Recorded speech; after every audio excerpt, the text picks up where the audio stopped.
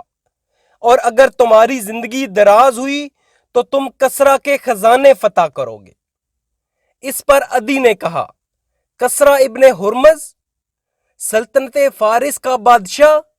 رسول اللہ نے کہا، کسرا ابن ہرمز۔ اور اگر تمہاری زندگی دراز ہوئی تو تم دیکھو گے کہ آدمی چلو بھر کر سونا یا چاندی نکالے گا اور ایسے آدمی کی تلاش کرے گا جو اسے قبول کر لے، تو کوئی اسے قبول نہ کرنے والا ہوگا۔ اسی روایت کے اخیر میں حضرت عدی کا بیان ہے کہ میں نے دیکھا کہ ہودج نشین عورت ہیرا سے چل کر خانہ کعبہ کا طواف کرتی ہے اور اسے اللہ کے سوا کسی کا خوف نہیں، اور میں خود ان لوگوں میں تھا جنہوں نے مدائن کو فتح کیا اور کسرا ابن ہرمز کے خزانے فتح کیے۔ اور اگر تم لوگوں کی زندگی دراز ہوئی تو تم لوگ وہ چیز بھی دیکھ لو گے جو نبی ابو القاسم نے فرمائی تھی کہ آدمی چلو بھر سونا یا چاندی نکالے گا، اور ایسا ہوا اور دوبارہ ہوگا۔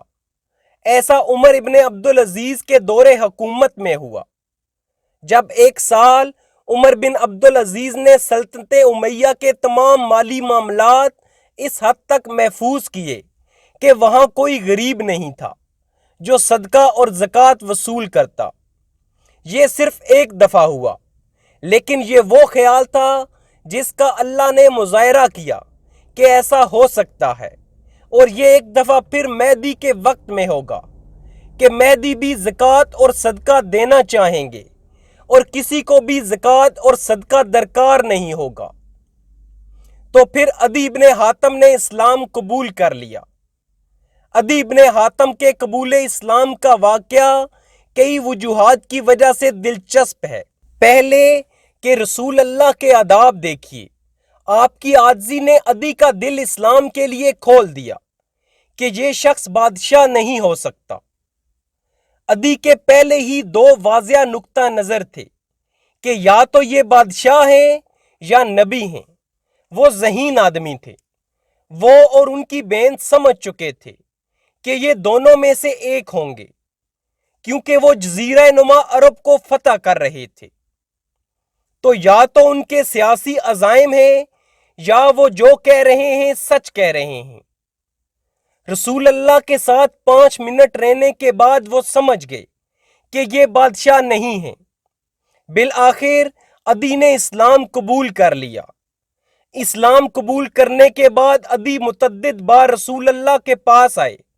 ان میں ایک دفعہ انہوں نے آپ سے بہت دلچسپ سوال کیا۔ عدی بن حاتم نے کہا، یا رسول اللہ، میرے والد اپنے رشتہ داروں کے ساتھ اچھے رہے اور لوگوں کے ساتھ سخی رہے۔ انہوں نے یہ کیا، وہ کیا، کیا انہیں اس کا اجر ملے گا؟ تو حاتم تائی کے بارے میں ان کے بیٹے پوچھ رہے ہیں۔ رسول اللہ نے کہا، آپ کے والد کو جس کی خواہش تھی وہ انہیں مل گئی۔ یہ حدیث ابن حبان میں ہے۔ حاتم تائی مشہور ہونا چاہتے تھے، عزت چاہتے تھے، اور انہیں وہ ملی کہ 14 صدیوں کے بعد عرب دنیا آج تک حاتم تائی کو جانتی ہے۔ وہ سخی تھا، جو وہ چاہتا تھا وہ اس کو ملا۔ یہ عدی بن حاتم کا قبول اسلام تھا، جنہوں نے لمبی زندگی گزاری۔ عدی جنگ صفین کے بعد فوت ہوئے۔ ان کی عمر 120 سال سے زیادہ تھی۔ اسی 8 ہجری میں کچھ اور دلچسپ چیزیں ہوئیں جن کا تعلق رسول اللہ کی ذاتی زندگی سے تھا۔ ان میں شادی اور طلاق تھی، جو بڑی عجیب کہانی ہے۔ اس کو بیان کرنے کی وجہ یہ ہے کہ ہم سیرت میں کسی بھی اہم واقعے کو مس نہیں کرنا چاہتے، کیونکہ یہ سیرت کی ایڈوانس سیریز ہے۔ ہوا یہ کہ رسول اللہ نے ایک خاتون کو نکاح کا پیغام بھجوایا جس کا نام فاطمہ بنت اضحاک تھا، جن کا تعلق کلاب قبیلے سے تھا۔ شادی کی رات جب رسول اللہ حجرے میں داخل ہوئے، کسی وجہ سے اس خاتون نے کہا، اعوذ باللہ منک، میں آپ سے اللہ کی پناہ چاہتی ہوں۔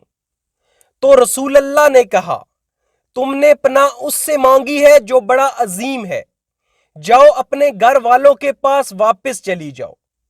اس طرح شادی تکمیل کو نہ پہنچی تو شادی ہوئی اور تکمیل ہوئے بغیر رسول اللہ نے اسے طلاق دے دی۔ ایسا کیوں ہوا؟ یہ واضح نہیں ہے، کیونکہ ایسی ذاتی چیزیں ریکارڈ نہیں کی جاتی۔ اس بارے میں متعدد تھیوریز ہیں۔ ایک یہ کہ ابن حجر کے مطابق خاتون کا دماغی توازن ٹھیک نہیں تھا۔ دوسرے کہتے ہیں کہ یہ ایک حربہ تھا جو اس کے جیلس رشتہ داروں نے کہا کہ جب رسول اللہ آئیں تو تم یہ کہنا۔ اس بارے میں وہ جاہل تھی، وہ سمجھ نہ سکی، لیکن جب اس نے پناہ مانگی تو یہ بڑی چیز تھی۔ تو رسول اللہ نے کہا، تم نے مجھ سے پناہ مانگی ہے تو جاؤ واپس اپنے گھر چلی جاؤ۔ جو بھی معاملہ تھا اللہ نہیں چاہتے تھے وہ امہات المومنین میں شامل ہوں۔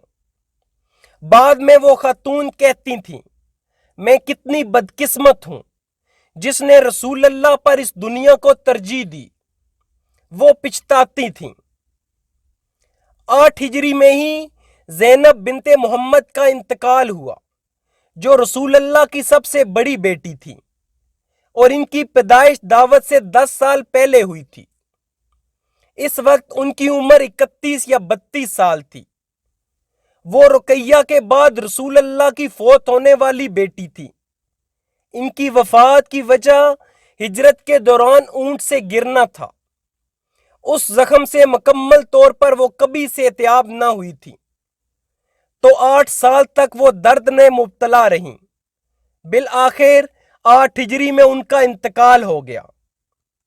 رسول اللہ کی زندگی میں ہی آپ کی 4 میں سے 3 بیٹیوں کا انتقال ہو گیا تھا، اور چوتھی اور سب سے چھوٹی بیٹی فاطمہ آپ کی وفات کے 6 مہینے بعد فوت ہوئیں۔ 8 ہجری میں ہی ابراہیم ابن محمد کی پیدائش ہوئی تھی۔ وہ رسول اللہ کی بیوی ماریہ القبطیہ کے بطن سے پیدا ہوئے تھے۔ سیرت میں اب رسول اللہ صلی اللہ علیہ وآلہ وسلم کے معجزات کا ذکر کرتے ہیں۔ معجزہ کیا ہوتا ہے اور نبیوں کو معجزات کیوں دیے جاتے ہیں؟ معجزہ کا لفظ عربی کے لفظ اجزا سے آیا ہے، جس کا مطلب ہے کمزور، نااہل۔ معجزہ کا لفظ اسی جڑ سے آیا ہے جس سے اجزا کا آیا ہے، کیونکہ معجزہ وہ ہے جسے باقی بنو نوح انسان دوبارہ پیدا کرنے کے لیے بہت کمزور ہیں، بہت نااہل ہیں، اس لیے اسے معجزہ کہتے ہیں۔ معجزہ کی تعریف خود واضح ہے، لیکن کچھ علماء نے وضاحت کی ہے کہ معجزہ ایک ایسا واقعہ ہوتا ہے جو ان واقعات سے باہر ہو جس کے انسان عادی ہوتے ہیں۔ یہ ایسی چیز ہے جسے مافوق الفطرت کہا جاتا ہے، جو اس کے ہاتھ سے ظاہر ہو جو نبی ہونے کا دعویٰ کرے، اور یہ اس نبی کے دعوے کو سچا ثابت کرے۔ معجزے کا مقصد کیا ہوتا ہے؟ معجزے کا مقصد یہ ہوتا ہے کہ کسی خاص انسان کو اللہ نے بھیجا ہے، اور یہ اللہ کی سنت ہے کہ اس نے نبی معجزات کے ساتھ بھیجے ہیں۔ کوئی نبی بھی معجزات کے بغیر نہیں آیا، بلکہ یہ نبوت کا حصہ ہے کہ اس کے پاس معجزات ہوں۔ نشانی ہے کہ اس کے پاس معجزات ہوں۔ معجزات نبی کے لیے واحد نشانی نہیں، بلکہ دوسری نشانیاں بھی ہوتی ہیں۔ معجزات نبی کی نشانیوں میں سے ایک ہے۔ اسلام قبول کرنے والوں کی اکثریت نے معجزات نہیں دیکھے۔ نبی کی دوسری نشانیاں بھی ہیں۔ مثال کے طور پر نبی کا کردار، نبی کا وقار اور سچائی، نبی کی زندگی اور نبی کا پیغام، یہ تمام چیزیں ثابت کرتی ہیں کہ مخصوص شخص اللہ کا نبی ہے۔ ایک چیز جس کا ذکر قرآن واضح طور پر کرتا ہے کہ معجزات مغرور لوگوں کی مدد نہیں کرتے۔ معجزات دو طرح کے لوگوں کی مدد کرتے ہیں۔ نمبر ایک، وہ لوگ جو پہلے ہی ایمان لا چکے ہوتے ہیں، معجزات ان کا ایمان مزید مضبوط کرتے ہیں۔ نمبر دو، وہ لوگ جن کے دل کھلے اور مخلص ہوں، جن کی نیت صاف ہو، وہ لوگ جو مخلص ہوں، معجزات ان کے لیے کام کرتے ہیں۔ وہ جو متکبر ہوں، کچھ بھی کر لو، وہ معجزات پر یقین نہیں کریں گے۔ اللہ قرآن میں ذکر کرتے ہیں کہ قریش کا تکبر کیسا تھا۔ مثال کے طور پر سورۃ اسراء میں اللہ کہتے ہیں، اور بولے کہ ہم تم پر ہرگز ایمان نہیں لائیں گے یہاں تک کہ تم ہمارے لیے زمین سے کوئی چشمہ بہا دو، یا تمہارے لیے کھجوروں اور انگوروں کا کوئی باغ ہو، پھر تم اس کے لیے اندر بہتی نہریں رواں کرو، یا تم ہم پر آسمان گرا دو جیسا تم نے کہا ٹکڑے ٹکڑے، یا اللہ اور فرشتوں کو ضامن لے آؤ، یا تمہارے لیے طلائی گھر ہو، یا تم آسمان پر چڑھ جاؤ اور ہم تمہارے چڑھ جانے پر بھی ہرگز ایمان نہ لائیں گے جب تک ہم پر ایک کتاب نہ اتارو جو ہم پڑھیں۔ تم فرماؤ پاکی ہے میرے رب کو، میں کون ہوں مگر اللہ کا بھیجا ہوا بندہ۔ اور اللہ سورۃ ہجر میں کہتے ہیں، اگر ہم ان کے لیے آسمان میں کوئی دروازہ کھول دیں کہ دن کو اس میں چڑھتے، تب بھی یہی کہتے کہ ہماری نگاہ باندھ دی گئی ہے، بلکہ ہم پر جادو ہوا ہے۔ اسی طرح اللہ سورۃ انعام میں فرماتے ہیں، اور اگر ہم ان پر فرشتے بھی اتار دیتے اور مردے بھی ان سے گفتگو کرنے لگتے، اور ہم سب چیزوں کو ان کے سامنے لا موجود بھی کر دیتے، تو بھی یہ ایمان لانے والے نہ تھے الا ماشاء اللہ۔ بات یہ ہے کہ یہ اکثر نادان ہیں۔ یہ آیات قریش کے تکبر کے بارے میں ہیں۔ اللہ کہہ رہے ہیں کچھ فرق نہیں پڑتا، تم کیا کرو، کچھ لوگوں کے دل اندھے گونگے اور بہرے ہیں۔ اللہ سورۃ فرقان میں فرماتے ہیں، اور جو لوگ ہم سے ملنے کی امید نہیں رکھتے کہتے ہیں کہ ہم پر فرشتے کیوں نہ نازل کیے گئے، یا ہم اپنی آنکھ سے اپنے پروردگار کو دیکھ لیں، یا اپنے خیال میں بڑائی رکھتے ہیں اور اسی بنا پر بڑے سرکش ہو رہے ہیں۔ نوٹس اللہ کہہ رہے ہیں کہ وہ مخلص نہیں، انہیں مذہب کی پرواہ نہیں۔ وہ کہتے ہیں کہ فرشتے نیچے کیوں نہیں آتے، ہم اپنے خدا کو دیکھ کیوں نہیں پا رہے ہیں، ہمارا رب دکھاؤ۔ اللہ نے کہا وہ اپنے اندر مغرور ہو گئے ہیں، جس وجہ سے انہیں ان کے گرد ہونے والے معجزات بھی یقین نہیں دلا پا رہے ہیں۔ تو اس سب سے ہمیں بہت سادہ حقیقت پتہ چلتی ہے، کیونکہ کچھ لوگ کہتے ہیں کہ قریش کو مزید معجزات کیوں نہ دکھائے گئے۔ جواب یہ ہے کہ اس کا فائدہ نہیں ہونا تھا، اور اللہ اپنی حکمت میں کھیل نہیں کھیلتا۔ ایک دفعہ جب قریش نے رسول اللہ سے کہا کہ ہمیں سونے کا پہاڑ دکھائیں تو ہم آپ پر ایمان لے آئیں گے، اللہ کے رسول نے اپنے رب سے کہا، اللہ نے جواب دیا، اگر آپ چاہتے ہیں تو میں ان کی آنکھوں کے سامنے پہاڑ کو سونے میں تبدیل کر دوں گا، لیکن ایسا کرنے کی صورت میں اگر وہ ایمان نہ لائے تو ان پر عذاب آئے گا۔ اللہ یہ قرآن میں کہتے ہیں۔ کیونکہ اللہ گیمز نہیں کھیلتے۔ اللہ نے کہا اگر انہیں مزید معجزات نہیں دکھائے جاتے تو انہیں اور مواقع ملیں گے، تو رسول اللہ نے کہا اس کے بجائے مزید مواقع لوں گا بجائے ایک موقع کے۔ اس سے رسول اللہ کی حکمت کا پتہ چلتا ہے، کیونکہ اگر وہ ہو جاتا تو قریش اسلام قبول نہ کرتے۔ تو ہم نے معجزات کے متعلق یہ تمام تفصیل بیان کی تاکہ یہ واضح ہو سکے کہ ان میں سے زیادہ تر معجزات مسلمانوں کے سامنے کیوں پیش آئے۔ ہم ذکر کریں گے کہ ان میں سے کچھ غیر مسلموں کے سامنے پیش آئے۔ زیادہ تر یہ معجزات صحابہ کے سامنے پیش آئے، صرف چند قریش کے سامنے پیش آئے، کیونکہ یہ اللہ کا کرم تھا کہ قریش کو بہت زیادہ معجزات نہیں دکھائے گئے، کیونکہ بہت زیادہ تکبر اور غرور اللہ کے عذاب کو دعوت دیتا ہے۔ تو اللہ نے اپنی رحمت سے قریش کو چند معجزات عطا کیے جس سے پتہ چلے کہ وہ سچا ہے، اور پھر انہیں مہلت دی، کچھ وقت دیا، حتیٰ کہ جنگ بدر، احد، خندق اور پھر آخر کار فتح مکہ کے بعد ان کے پاس یہ راستہ تھا یا وہ راستہ تھا۔ اللہ کے رسول کو کتنے معجزات عطا کیے؟ ویسے رسول اللہ کے معجزات پر مخصوص کتابیں لکھی گئی ہیں۔ ان میں سب سے اہم کتابیں دلائل النبوہ کی ہیں۔ امام البہقی کے مطابق رسول اللہ کی زندگی میں 1000 سے زائد معجزات ریکارڈ کیے گئے ہیں۔ بعد میں حافظ ابن حجر جو حدیث کے بڑے عالم ہیں، انہوں نے امام النووی سے روایت کیا ہے کہ رسول اللہ کی زندگی میں 1200 سے زائد مستند معجزات ریکارڈ کیے گئے ہیں۔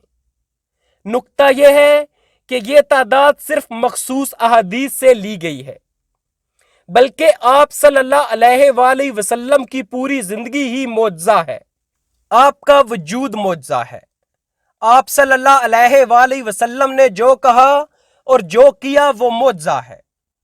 ہم تمام معجزات کا ذکر تو نہیں کر سکتے، اس کے بجائے ہم معجزات کی درجہ بندی کر لیتے ہیں۔ 10 درجہ بندیوں میں ہر درجہ بندی میں سینکڑوں معجزات ہوں گے۔ پہلی کیٹیگری میں وہ معجزات شامل ہیں جو گمنام اشیاء کے ساتھ پیش آئے۔ گمنام اشیاء مطلب پتھر وغیرہ۔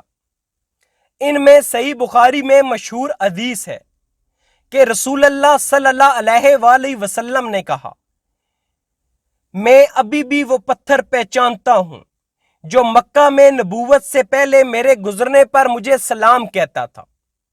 اور ابن مسعود نے کہا، ایک دفعہ ہم نے سنا کہ کھانا جو رسول اللہ کھا رہے تھے وہ تسبیح کہہ رہا تھا جبکہ ہم ارد گرد بیٹھے ہوئے تھے۔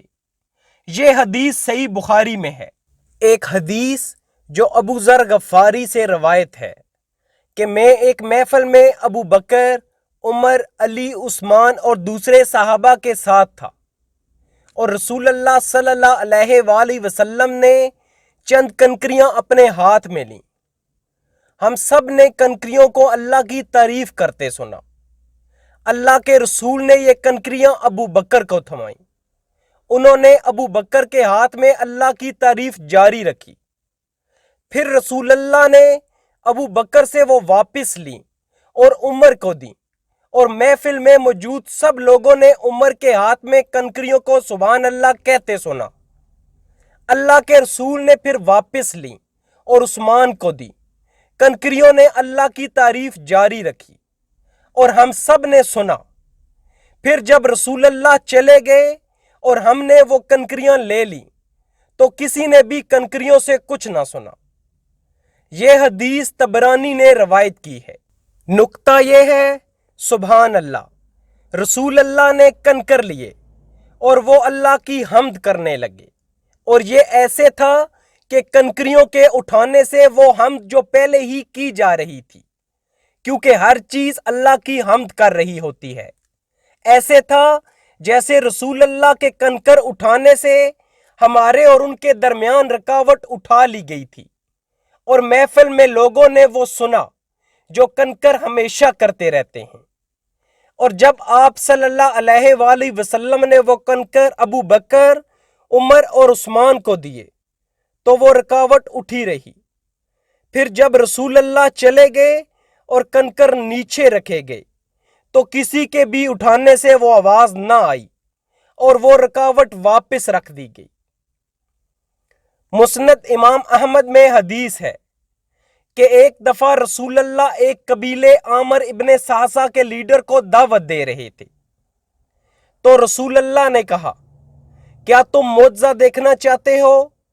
اس نے کہا جی ہاں۔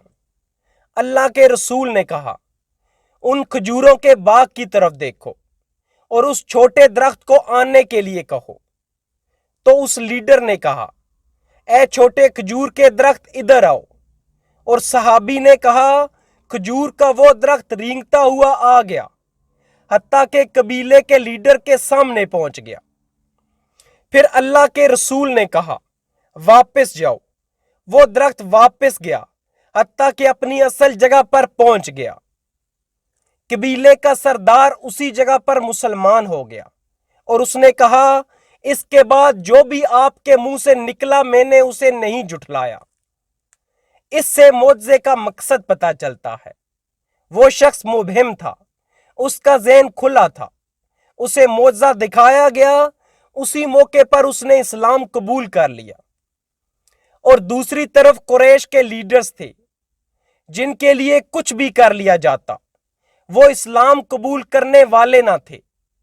مسند امام احمد اور ابو داؤد میں جابر ابن عبداللہ سے ایک حدیث روایت ہے کہ ایک دفعہ ہم ایک عسکری مہم پر گئے اور رسول اللہ قضائے حاجت کے لیے مجھے اپنے ساتھ لے گئے۔ مطلب جب بھی رسول اللہ قضائے حاجت کے لیے جاتے تو ایک صحابی پانی ساتھ لے کر جاتے، وہ دوسری طرف مڑ کر کھڑے ہوتے اور آپ کی حفاظت کرتے۔ تو بنیادی طور پر جابر ساتھ پانی لے کر گئے۔ رسول اللہ آرمی سے پرے گئے، لیکن انہیں کوئی پودا یا درخت نہ ملا جس کی آڑ میں وہ قضائے حاجت سے فارغ ہوتے، حتیٰ کہ آپ نے جھاڑیوں کے 2 درخت وادی کی دونوں سائیڈوں پر دیکھے۔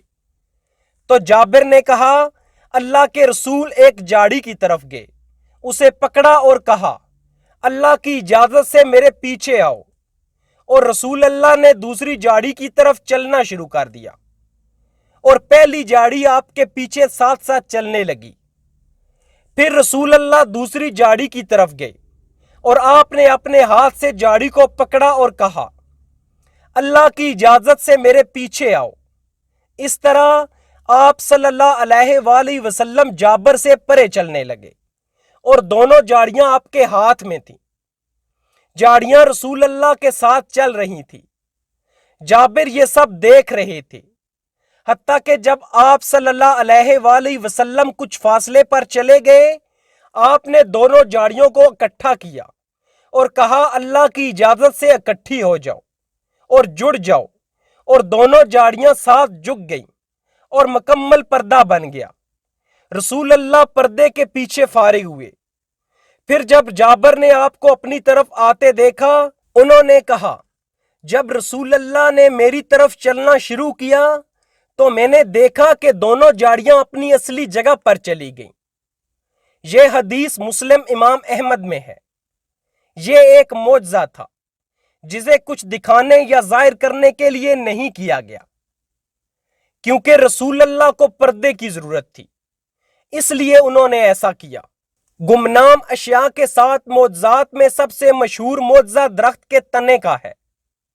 جب ایک مسجد 1000 سے زائد لوگوں سے بھری ہوئی تھی، ابتدا میں جب مسجد نبوی تعمیر کی گئی تو کچھ درخت کاٹنے پڑے تاکہ مسجد خالی ہو سکے، لیکن سامنے ایک درخت کے تنے کو رہنے دیا گیا تاکہ رسول اللہ اس پر بیٹھ کر خطبہ دے سکے۔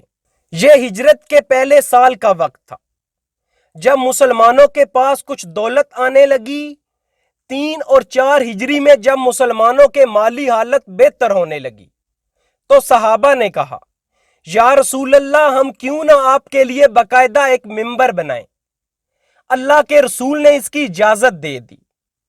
تو انصار کی ایک خاتون کا غلام تھا جو کارپینٹر تھا۔ یہ پیشہ مکہ اور مدینہ میں اتنا عام نہ تھا، تو اس غلام کو منبر بنانے کا کام دیا گیا۔ اس طرح منبر کو مسجد کے درمیان رکھ دیا گیا۔ اس سے جس درخت کے تنے پر بیٹھ کر رسول اللہ خطبہ دیتے تھے وہ ایک سائیڈ پر تھا۔ اب جب کہ نیا منبر بن چکا تھا تو اسے مسجد کے درمیان میں رکھا گیا، اور پہلے ہی دن جب رسول اللہ نئے ممبر پر بیٹھ کر خطبہ دینے لگے، صحابہ نے کہا ہم وہ آواز سن رہے تھے جیسے اونٹ کا بچہ رو رہا ہے، اونچی آواز آ رہی تھی۔ رسول اللہ نے خطبہ روکا اور ممبر سے نیچے آئے۔ آپ نے درخت کے تنے کو گلے لگایا اور اسے سہلایا حتیٰ کہ اس نے رونا بند کر دیا، اور ایک روایت میں کہا گیا کہ رسول اللہ نے کہا اگر میں اسے نہ روکتا اور سہلاتا تو یہ درخت کا تنا روزے قیامت تک روتا رہتا۔ پھر اللہ کے رسول نے حکم دیا کہ درخت کے تنے کو اکھاڑا جائے اور اسی ممبر کے نیچے دفنایا جائے جہاں وہ آج تک دفن ہے۔ یہ حدیث صحیح بخاری اور مسلم میں ہے جو مستند ہے۔ مشہور تابعی حسن بصری جب بھی وہ یہ حدیث پڑھتے تو رونے لگتے اور کہتے ایک درخت رسول اللہ کے کھونے پر رو پڑتا ہے، کیونکہ وہ اس علم سے محروم ہو جاتا ہے جو رسول اللہ پھیلاتے تھے۔ تو ہم بھی کیوں نہ روئیں کہ ہمیں رسول اللہ کو سننے کا موقع نہیں مل سکتا۔ تو یہ پہلی کیٹیگری تھی جس کا تعلق گمنام اشیاء کے ساتھ تھا۔ دوسری کیٹیگری ان معجزات کی ہے جن کا تعلق جانوروں کے ساتھ ہے۔ سیرت میں بہت سے واقعات ہیں جہاں جانور شامل ہیں۔ ان میں سے ایک صحیح بخاری کی حدیث ہے کہ فتح خیبر میں جب ایک یہودیہ نے رسول اللہ صلی اللہ علیہ وآلہ وسلم کو کھانے کے لیے بھیڑ کے بچے کی پنڈلی دی، اس سے پہلے اس نے پوچھا کہ رسول اللہ گوشت کا کون سا حصہ سب سے زیادہ پسند کرتے ہیں، تو اسے بتایا گیا کہ آپ پنڈلی کا گوشت شوق سے کھاتے ہیں۔ تو یہودیہ نے گوشت کے اس حصے کو زہر آلود کیا۔ جب رسول اللہ کو وہ کھانا پیش کیا گیا اور آپ نے لقمہ منہ میں ڈالا تو اسی وقت ادھر ہی اللہ کے رسول نے باہر تھوک دیا، اور آپ نے کہا گوشت کے اس حصے نے مجھے بتایا ہے کہ اسے زہر آلود کیا گیا ہے۔ تو ہر کسی نے کھانا باہر تھوک دیا، لیکن اس دوران ایک صحابی نے چبا لیا تھا تو وہ شہید ہو گئے تھے، لیکن گوشت کے ٹکڑے نے رسول اللہ کو بتایا کہ اسے زہر آلود کیا گیا ہے۔ پھر کھانا تیار کرنے والی یہودیہ کو بلایا گیا اور اس نے جرم قبول کر لیا۔ ایک اور واقعہ ابو داؤد میں روایت ہے کہ ایک دفعہ رسول اللہ عبداللہ ابن جعفر کے ساتھ اونٹ پر سوار تھے جو آپ کے کزن کے بیٹے تھے، نوجوان لڑکے تھے۔ عبداللہ ابن جعفر کہتے ہیں کہ میں رسول اللہ کے ساتھ اونٹ پر سوار تھا کہ وہ ایک باغ میں داخل ہوئے جو ایک انصاری کی ملکیت تھا۔ جب آپ صلی اللہ علیہ وآلہ وسلم باغ میں داخل ہوئے تو وہاں ایک اور اونٹ تھا۔ جیسے ہی اونٹ نے اللہ کے رسول کو دیکھا تو وہ آپ کے پاس آیا اور اپنی آوازیں نکالنا شروع کر دی، اور اس اونٹ کی آنکھوں سے آنسو آنا شروع ہو گئے۔ رسول اللہ نے کہا اس اونٹ کا مالک کہاں ہے؟ ایک نوجوان انصار میں سے آیا اور کہا کہ میں مالک ہوں۔ کیا تمہیں اس مخلوق کے متعلق اللہ کا خوف نہیں جو بول نہیں سکتی کہ اس نے مجھ سے شکایت کی ہے کہ اسے برابر کھانا نہیں کھلایا جاتا اور تم اس پر تشدد کرتے ہو اور زیادہ کام لیتے ہو؟ تو اونٹ رحمت العالمین سے شکایت کر رہا ہے کہ میرا مالک مجھ سے اچھا سلوک نہیں کر رہا، اسے کم از کم کھانا دینا چاہیے اور زیادہ کام نہیں لینا چاہیے، لیکن وہ مجھے برابر کھانا نہیں دے رہا، مجھ سے زیادہ کام لے رہا ہے اور مجھے مار رہا ہے۔ اونٹ رسول اللہ کے پاس آیا اور شکایت کی، جس کے جواب میں اللہ کے رسول نے صحابی کو کہا کہ کیا تمہیں اللہ کا خوف نہیں اس مخلوق کے بارے میں جو بول نہیں سکتی؟ مسند امام احمد میں ایک اور واقعے کا ذکر ہے کہ انصار کا ایک گروپ رسول اللہ کے پاس آیا اور شکایت کی کہ ان کا اونٹ پاگل ہو گیا ہے جو قابو میں نہیں آ رہا۔ انہوں نے رسول اللہ سے درخواست کی کہ ان کی مدد کریں، تو رسول اللہ ان کے ساتھ اونٹ کے باڑے میں گئے اور اکیلے اندر چلے گئے۔ انہوں نے کہا، یا رسول اللہ، یہ اونٹ پاگل کتے کی طرح ہو گیا ہے، ہمیں ڈر ہے کہ یہ آپ پر حملہ نہ کر دے اور آپ کو نقصان نہ پہنچا دے۔ تو رسول اللہ نے کہا، مجھے اس سے کوئی خطرہ نہیں۔ تو آپ سیدھا اونٹ کے پاس گئے۔ جب اونٹ نے آپ کو دیکھا، راوی کہتے ہیں اونٹ آپ کے سامنے آیا اور اپنا سر جھکا دیا جیسے وہ اللہ کے رسول کو سجدہ کر رہا ہو۔ رسول اللہ نے اس کے سر کو سہلایا، اس کو اٹھایا اور سیدھا کر دیا۔ اس کے بعد صحابہ نے کہا، یا رسول اللہ، یہ جانور جو بول نہیں پاتا آپ کو سجدہ کر رہا ہے، یقینی طور پر یہ کیا مناسب نہیں کہ ہم آپ کو سجدہ کریں۔ رسول اللہ نے کہا، ایسا نہ کرو کہ کسی انسان کو دوسرے انسان کے آگے جھکنے کی اجازت نہیں۔ یہاں ایک جانور اللہ کے رسول کی ایسی تعظیم کر رہا ہے کہ کسی انسان کو بھی دوسرے انسان کے لیے کرنے کی اجازت نہیں۔ ایک اور واقعہ سراقہ ابن مالک کا بھی ہے۔ جب ہجرت کے دوران سراقہ نے رسول اللہ کو پکڑنے اور نقصان پہنچانے کی کوشش کی۔ سراقہ کے گھوڑے نے جب رسول اللہ کو دیکھا تو اس نے آگے بڑھنے سے انکار کر دیا اور وہیں رک گیا۔ سراقہ گھوڑے سے نیچے گر گیا۔ جب بھی وہ گھوڑے کو آگے بڑھانے کی کوشش کرتا، گھوڑا وہیں رک جاتا اور آگے نہ بڑھتا۔ سراقہ 3 دفعہ گھوڑے سے نیچے گرا، حتیٰ کہ اسے سمجھ لگ گئی کہ یہ اس کے کنٹرول سے باہر ہے۔ مسند امام احمد میں ایک اور بہت دلچسپ روایت ہے کہ ایک دفعہ رسول اللہ مسجد نبوی میں بیٹھے ہوئے تھے اور اچانک سے محفل میں ایک اونٹ دوڑتا ہوا آیا اور براہ راست آپ کے پاس آیا، اپنا سر نبی کی گود میں رکھا اور آوازیں نکالنا شروع کر دی اور اس کی آنکھوں میں آنسو تھے۔ محفل میں سب صحابہ یہ منظر دیکھ رہے تھے۔ رسول اللہ نے کہا کہ جاؤ اور اس اونٹ کے مالک کو ڈھونڈ کر لاؤ کہ اونٹ مجھے کچھ بتا رہا ہے۔ مدینہ کی اس چھوٹی کمیونٹی میں لوگوں کو پتا تھا کہ یہ اونٹ کس کی ملکیت ہے۔ صحابہ گئے اور اس اونٹ کے مالک کو ڈھونڈ کر لائے۔ صحابہ نے اس شخص کو کہا کہ تمہارے اونٹ کے ساتھ کیا معاملہ ہے، کہ وہ رسول اللہ کے پاس گیا اور کہا کہ اسے ایک معاملہ درپیش ہے۔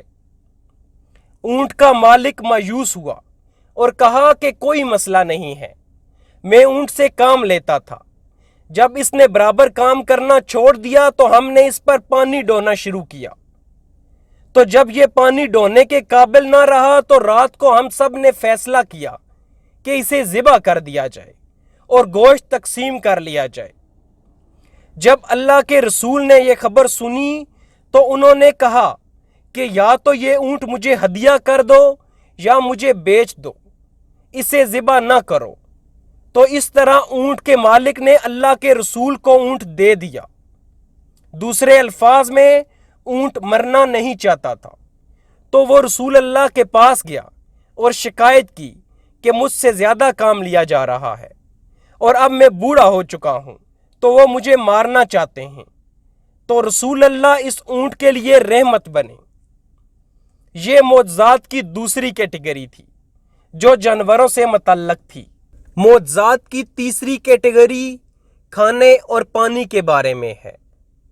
شاید روایات کی تعداد کے لحاظ سے یہ سب سے بڑی کیٹیگری ہے۔ اس کی سب سے بڑی مثال صلح حدیبیہ کے موقع پر جب صحابہ کے پاس پانی ختم ہو گیا تو رسول اللہ نے بچ جانے والے پانی میں اپنے ہاتھ ڈالے اور پھر آپ نے اپنے ہاتھ باہر نکالے تو آپ کی انگلیوں کے درمیان سے پانی فواروں کی طرح نکلنے لگا۔ اس پر صحابہ نے وضو کیا اور اپنے آپ کو دھویا۔ ایک اور روایت میں انس ابن مالک نے کہا کہ 300 سے زائد لوگوں نے رسول اللہ کی انگلیوں سے نکلنے والے پانی سے وضو کیا۔ امام القرطبی نے روایت کیا ہے کہ رسول اللہ کے ہاتھ سے پانی نکلنے والا معجزہ موسیٰ کے پتھر سے پانی نکلنے والے معجزے سے زیادہ بڑا ہے، کیونکہ کبھی کبھار پانی پتھر سے نکلتا ہے لیکن کبھی بھی پانی گوشت اور ہڈیوں سے نہیں نکلا۔ اس لیے یہ معجزہ کسی بھی معجزے سے بڑا ہے۔ کھانے اور پانی سے متعلق اور بہت سے معجزے ہیں، جیسے جنگ تبوک میں تھوڑا سا کھانا پوری آرمی کے لیے کافی ہو گیا، جس کا ذکر آگے سیرت میں آئے گا۔ اسی طرح مکہ میں رسول اللہ اور ابو بکر ایک چرواہے کے پاس سے گزرے۔ ہجرت کے موقع پر وہ ایک بدو بوڑھی عورت کے پاس سے گزرے جو خیمے میں تھی، جس کے پاس ایک بوڑھا جانور تھا جو دودھ نہیں دیتا تھا۔ اللہ کے رسول نے دعا کی اور اس کے تھن دودھ سے بھر گئے۔ ایسا آپ صلی اللہ علیہ وآلہ وسلم کی رضائی ماں حلیمہ کے ساتھ ہو چکا تھا۔ جب حلیمہ رسول اللہ کو ساتھ لے کر گئیں تو اچانک سے ان کے جانور اور اونٹ دودھ دینے لگے اور ان کے تھن ہمیشہ دودھ سے بھرے رہتے۔ یہ اللہ کے رسول کی برکت تھی۔ ان سب معجزات میں سب سے مشہور واقعہ خندق کا واقعہ ہے، جسے پورے مدینہ نے دیکھا۔ جب سپلائیز کم ہو رہی تھیں اور کفار نے مسلمانوں کو گھیرا ہوا تھا، مسلمان خندق کھود رہے تھے تاکہ کفار کی آرمی کو مدینہ داخلے سے روکا جا سکے۔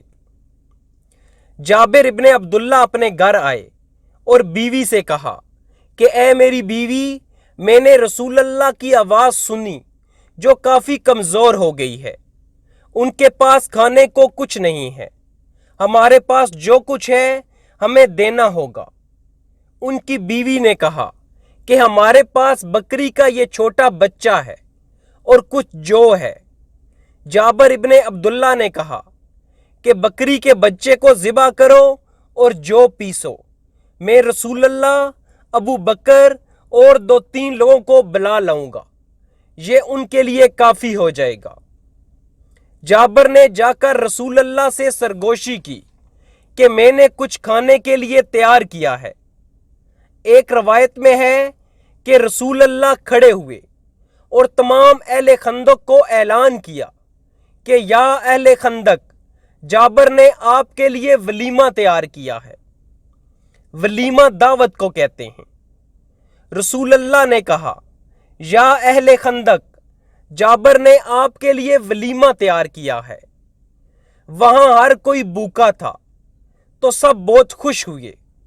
جابر دوڑتے ہوئے اپنے گھر گئے۔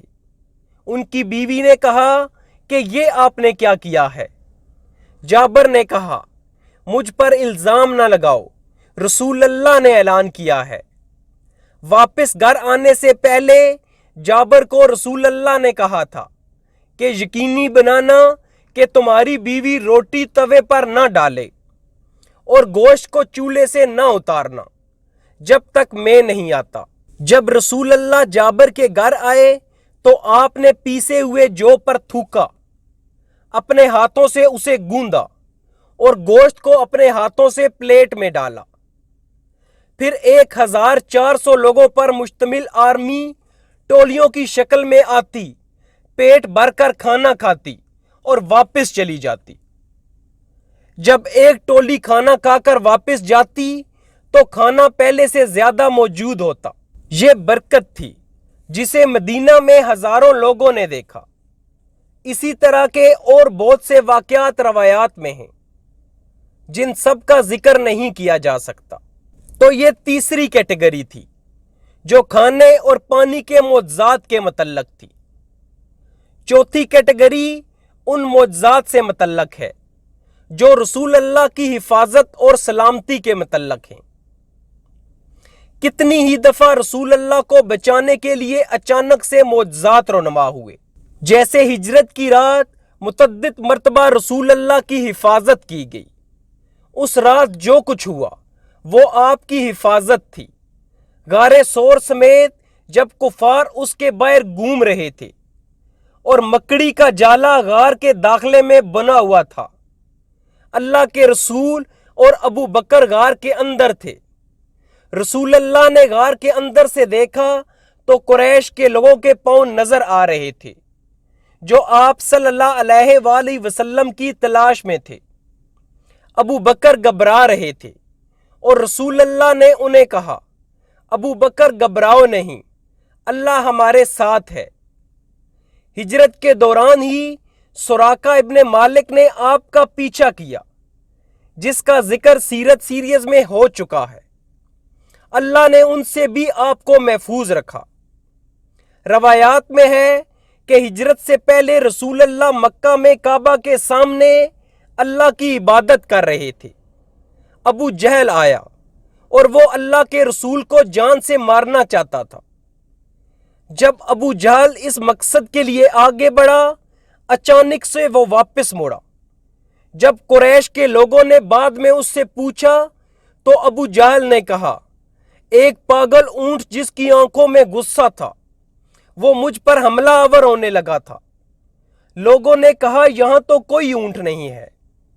ابو جہل نے کہا، نہیں واللہ، اگر میں ایک قدم بھی اور آگے بڑھاتا تو وہ اونٹ مجھے مار دیتا۔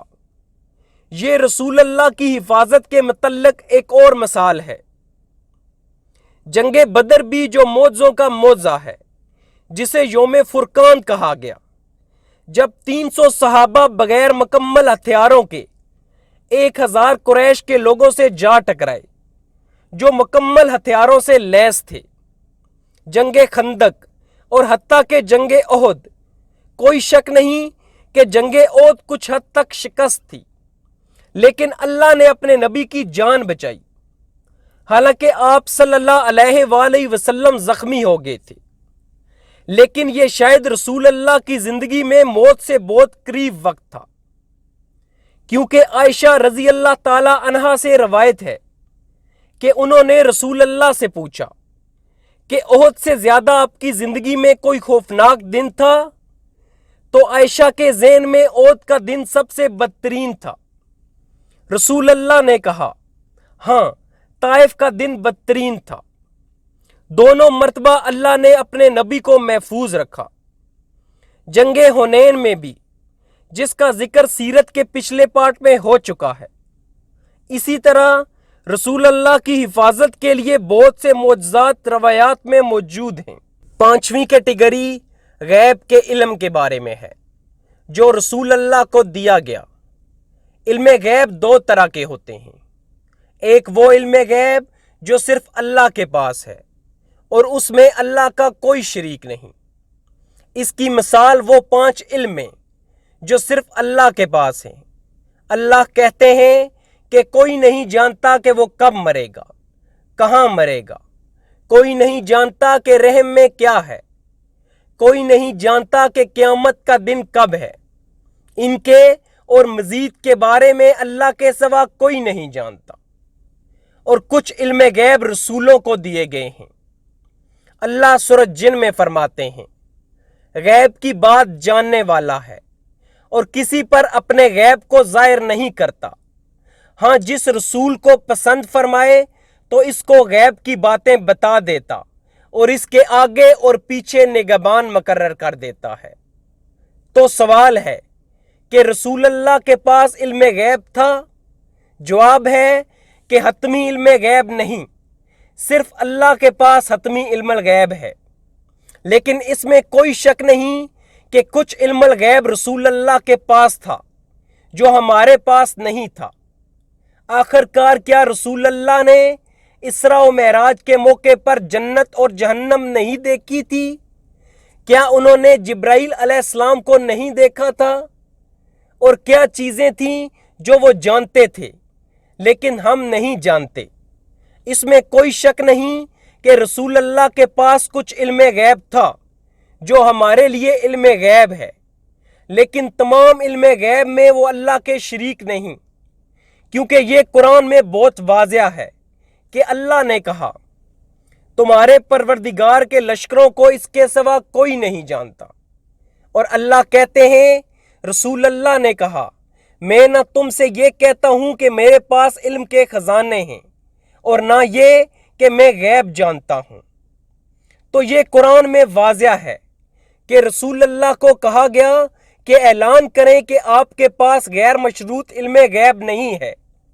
اس کے باوجود ہم جانتے ہیں کہ ان کے پاس کچھ علم ہے جو ہمارے لیے علم غیب ہے، تو رسول اللہ کیا جانتے تھے جو انہوں نے ہمیں بتایا، اور وہ ہمارے لیے علم غیب تھا، اور وہ اسی وقت ہو رہا تھا۔ اس طرح کے متعدد واقعات تھے۔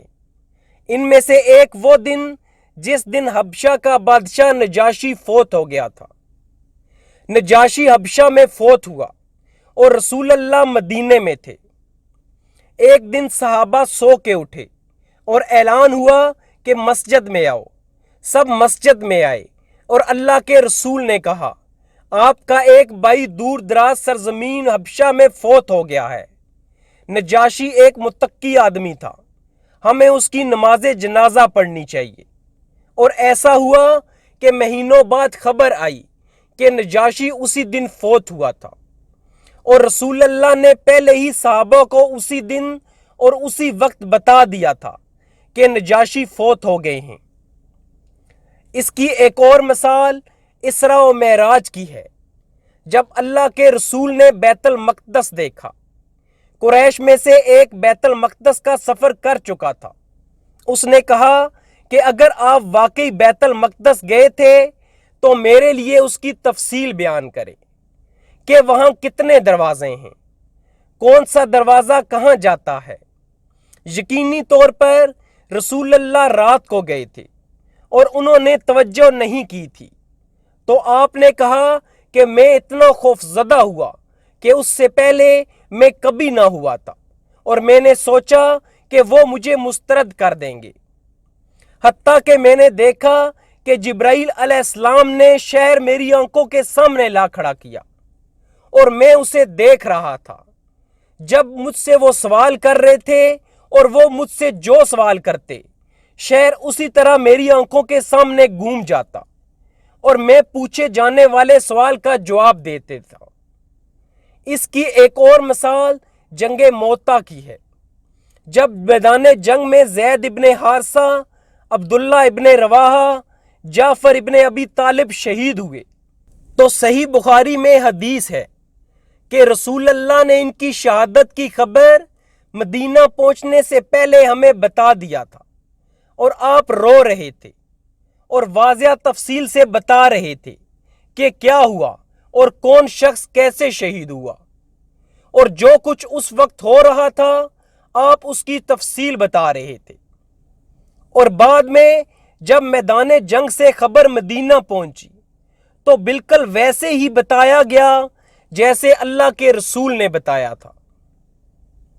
ایک اور مشہور واقعہ، جب فارس کے لیڈر خسرو نے 2 جاسوس مدینہ بھیجے جو قاصد بن کر آئے تھے، وہ مدینہ آئے، رسول اللہ نے ان کو پہچان لیا کہ وہ جاسوس ہیں، تو آپ نے ان کے خط کو دیکھا تک نہیں اور کہا اگلے دن میرے پاس آنا۔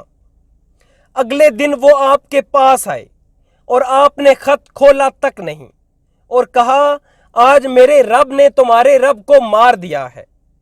وہ دونوں خوفزدہ تھے کہ کیا ہو رہا ہے، اور پتہ چلا کہ اسی دن فارس کے بادشاہ کو قتل کر دیا گیا تھا۔ اس کی بیٹی نے تخت پر قبضہ کر لیا تھا جو فارس کی آخری بادشاہ تھی۔ اس وجہ سے دونوں قاصد اسلام لے آئے کہ رسول اللہ نے انہیں وہ خبر دی تھی جو وہاں سے ہزاروں میل کے فاصلے پر ہوئی تھی۔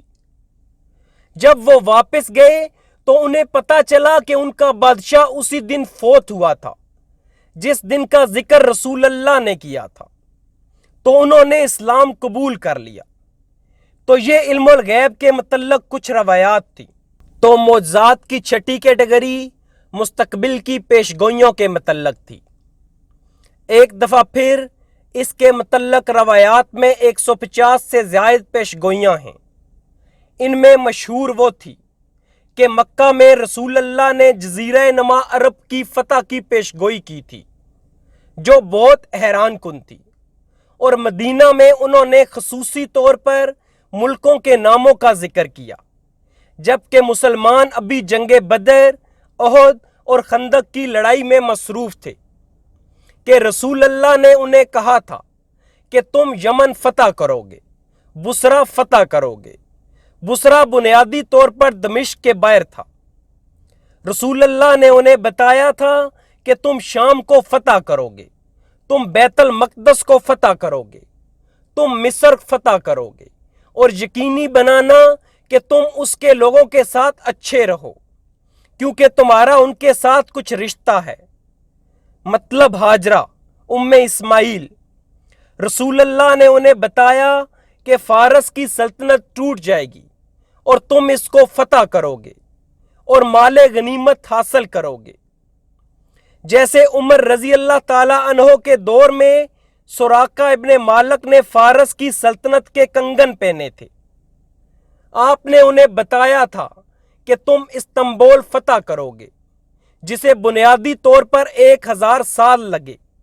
استنبول 1451 میں فتح ہوا۔ رسول اللہ نے یہ بھی کہا تھا کہ تم ہند فتح کرو گے، اور کیا عظیم فوج ہوگی جو ہند فتح کرے گی۔ نکتہ یہ ہے کہ یہ تمام علاقے فتح کیے گئے جیسے رسول اللہ نے پیشگوئیاں کی تھی۔ اللہ کے رسول نے یہ بھی پیشگوئی کی تھی کہ صحابہ کی زندگی میں بحری فوج ہوگی، اور انس ابن مالک کی ماں نے کہا، یا رسول اللہ میرے لیے دعا کریں کہ میں اس بحری فوج میں ہوں اور اس بحری فوج میں مروں۔ اور صحرا کے درمیان میں جب کسی ایک مسلمان کو بھی بحری کشتی بنانے کا فن نہیں آتا تھا، رسول اللہ صلی اللہ علیہ وآلہ وسلم نے کہا، تم ان میں سے ہو۔ تو معاویہ کے دور میں انہوں نے بحری فوج بنائی، بلکہ عثمان کے پاس بھی کچھ بحری فوج تھی، لیکن معاویہ کے دور میں پہلا بحری بیڑا بنایا گیا، کیونکہ انہوں نے بازنطینی بحری بیڑا حاصل کیا تھا۔ انہوں نے اسے حاصل کیا، اسے استعمال کیا اور مختلف مہمات پر بھیجا۔ ام ملحان اس مہم کا حصہ تھی۔ مسلمان جب ایک دور دراز جزیرے پر گئے اور انس ابن مالک کی والدہ ام ملحان وہاں کشتی سے اتریں تو گھوڑے پر سوار ہوئیں، جہاں سے گرنے پر ان کی کھوپڑی ٹوٹ گئی اور وہ وہیں انتقال کر گئیں۔ تو وہاں لوگوں نے مسجد بنائی جو آج تک سائپرس کے اس جزیرے پر موجود ہے۔ اس مسجد کا نام ام ملحان مسجد ہے، اور وہیں پر ان کی قبر بھی ہے۔ سائپرس کہاں اور مدینہ کہاں؟ اور ام ملحان نے کہا، یا رسول اللہ دعا کریں کہ میں ان میں سے ہوں۔ رسول اللہ اپنے گھر میں سو رہے تھے، وہ اٹھے اور ہنس رہے تھے۔ انہوں نے ہنسنے کی وجہ پوچھی تو اللہ کے رسول نے کہا، میں نے اپنی امت سے لوگوں کو دیکھا جو موجوں پر سوار ہیں جیسے وہ گھوڑوں پر سوار ہوتے ہیں۔ رسول اللہ اپنی زندگی میں کبھی بھی کسی کشتی پر سوار نہ ہوئے تھے، اور صحابہ کی اکثریت بھی کبھی کسی کشتی پر سوار نہ ہوئی تھی۔ تو ام ملحان نے کہا، یا رسول اللہ دعا کریں میں ان میں سے ہوں۔ تو آپ صلی اللہ علیہ وآلہ وسلم نے کہا، تم ان میں سے ہو، اور ویسا ہی ہوا۔ اللہ کے رسول کی پیشن گوئی درست ثابت ہوئی۔ ایک اور پیشن گوئی جب ایک مشہور صحابی عبداللہ ابن بصر جو فوت ہونے والے آخری صحابہ میں سے تھے، عبداللہ ابن بصر جب بوڑھے ہو گئے اور وہ دمشق میں تھے، تو روایت کرتے ہیں کہ جب میں چھوٹا بچہ تھا تو رسول اللہ میرے والدین کے گھر آئے، اور مجھے یاد ہے کہ میرے والد نے انہیں بیٹھنے کے لیے بوسیدہ چٹائی دی۔ میرے والد نے میری ماں سے کہا کہ کیا کچھ کھانے کو ہے؟ میری ماں نے کہا، ہاں ہمارے پاس کچھ ہیس ہے۔ ہیس ایک بسکٹ ہوتا ہے جو کھجوروں اور آٹے سے بنتا ہے۔ تو میری ماں نے ہیس کے ساتھ مجھے بھیجا۔ میں نے رسول اللہ اور اپنے والد کو ہیس پیش کیا۔ رسول اللہ مجھے دیکھنے کے لیے مڑے اور میرے سر پر اپنا ہاتھ پھیرا اور کہا، یہ بچہ ایک قرن تک زندہ رہے گا۔ قرن یعنی صدی، اور میں بچہ تھا تو میں نے پوچھا قرن کتنا ہوتا ہے؟ تو رسول اللہ نے کہا 100 سال۔ عبداللہ ابن بسر اس روایت کے وقت 95 سال کے تھے اور وہ بنو امیہ کا دور تھا، اور وہ اپنے شاگردوں کو بتا رہے تھے کہ ان میں 95 سال گزر گئے ہیں اور میں ابھی بھی اللہ سے ملنے کے لیے اگلے 5 سال کا انتظار کر رہا ہوں۔ ان کے شاگرد جنہوں نے یہ واقعہ روایت کیا، انہوں نے کہا جب خبر مجھ تک پہنچی کہ وہ فوت ہو گئے ہیں، میں نے حساب لگایا جب انہوں نے ہمیں وہ حدیث بتائی تھی وہ بالکل 5 سال پہلے کا وقت تھا۔ تو عبداللہ ابن بسر 100 سال تک زندہ رہے، جیسے رسول اللہ صلی اللہ علیہ وآلہ وسلم نے پیشن گوئی کی تھی، ویسے وہ وضو کرتے ہوئے فوت ہوئے، یعنی متقی صحابی تھے اور اچھی موت مرے۔ تو یہ چھٹی کیٹیگری تھی جو رسول اللہ کی پیشن گوئیوں کے متعلق تھی۔ 7ویں کیٹیگری رسول اللہ کی شفایابی کے متعلق معجزات کی تھی۔ اس سے متعلق بہت سی روایات ہیں۔ اس کی ایک مشہور مثال جنگ احد میں پیش آنے والے واقعے کی ہے، جب قتادہ ان 11 لوگوں میں سے تھے جو قریش کے حملے سے رسول اللہ کی حفاظت کر رہے تھے۔ وہ بہت نازک وقت تھا جب سب بھاگ گئے تھے۔ رسول اللہ کی حفاظت کے لیے ایک چھوٹا گروپ ان کے ساتھ موجود تھا۔ ابو قتادہ وہ تھے جو غار کے باہر حفاظت کے لیے موجود تھے۔ وہ تیروں کو روکنے کے لیے اپنا جسم ڈال کے طور پر استعمال کر رہے تھے۔ ان میں سے ایک تیر سیدھا ان کی آنکھ میں آ لگا، ان کی آنکھ باہر گر گئی۔ جب رسول اللہ نے یہ دیکھا تو آپ نے ان کے لیے خصوصی دعا کی اور کہا، یا اللہ، تیرے خادم قتادہ نے تیرے رسول کے چہرے کے لیے اپنا چہرہ قربان کیا تو ان کی آنکھ پہلے سے بہتر کر کے لوٹا۔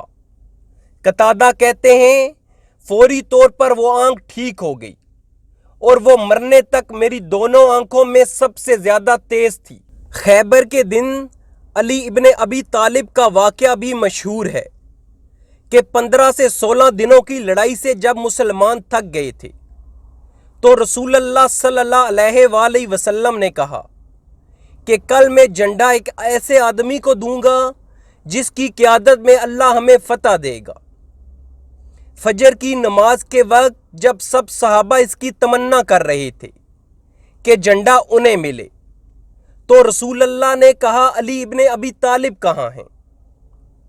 آپ صلی اللہ علیہ وآلہ وسلم کو بتایا گیا کہ انہیں آنکھ کا مسئلہ ہے اور وہ آنکھ کھول نہیں پا رہے ہیں، تو وہ یہاں نہیں ہیں۔ رسول اللہ نے کہا کہ انہیں میرے پاس لاؤ۔ علی کو لایا گیا، ان کی آنکھیں بند تھیں اور اللہ کے رسول نے ان کی آنکھ پر اپنا تھوک لگایا اور دعا کی۔ اسی وقت وہاں ہی علی کی آنکھیں ٹھیک ہو گئیں اور ان کو فتح ملی۔ اس طرح کی اور روایات بھی ہیں۔ ایک روایت میں ہے کہ ایک لڑکا جو اندھا، بہرا اور چل نہیں سکتا تھا، رسول اللہ نے اس کے لیے دعا کی اور کہا جاتا ہے کہ وہ وہاں ہی بالکل ٹھیک ہو گیا جیسے رسی کھول دی گئی ہو۔ وہ اپنی پوری زندگی میں اندھا، بہرا اور معذور تھا۔ رسول اللہ کے دعا کرنے سے وہ اچانک ٹھیک ہو گیا اور نارمل ہو گیا۔ اس کی عمر 7 سے 8 سال تھی۔ یہ 7ویں کیٹیگری تھی جو رسول اللہ کی شفایابی کے متعلق معجزات تھے۔ 10 میں سے 8ویں کیٹیگری رسول اللہ کی دعا کا فوری جواب کے متعلق ہے۔ آپ صلی اللہ علیہ وآلہ وسلم نے دعا کی اور وہ اسی وقت قبول ہو گئی۔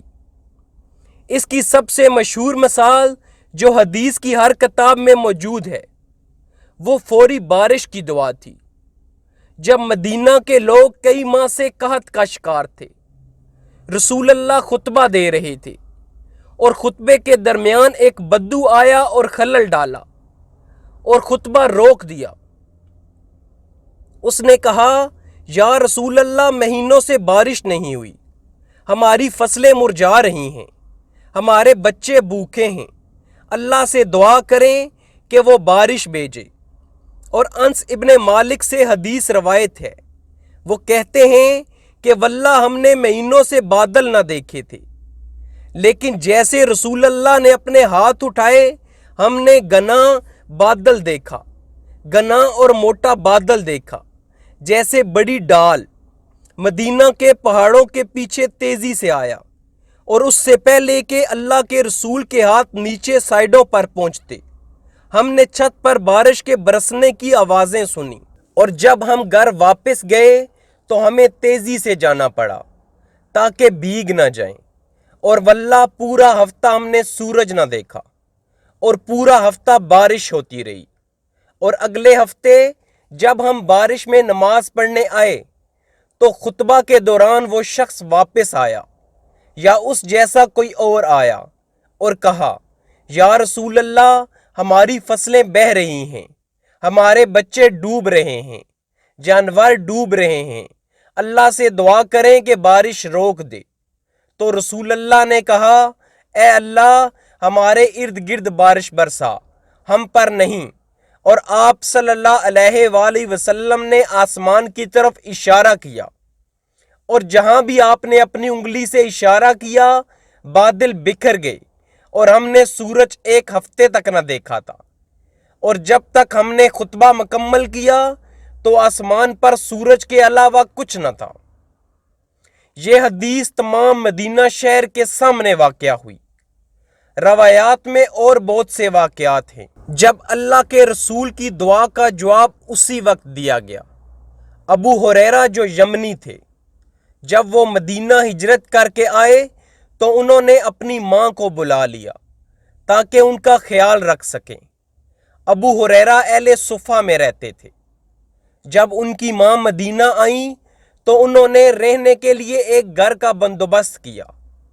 ان کی ماں ابھی تک مشرکہ تھیں اور ان کو کافی دکھ تھا کہ ان کے بیٹے نے اپنا دین چھوڑ دیا ہے۔ وہ ہمیشہ اسلام پر لعن طعن اور رسول اللہ کے بارے میں بری چیزیں کہتی تھیں۔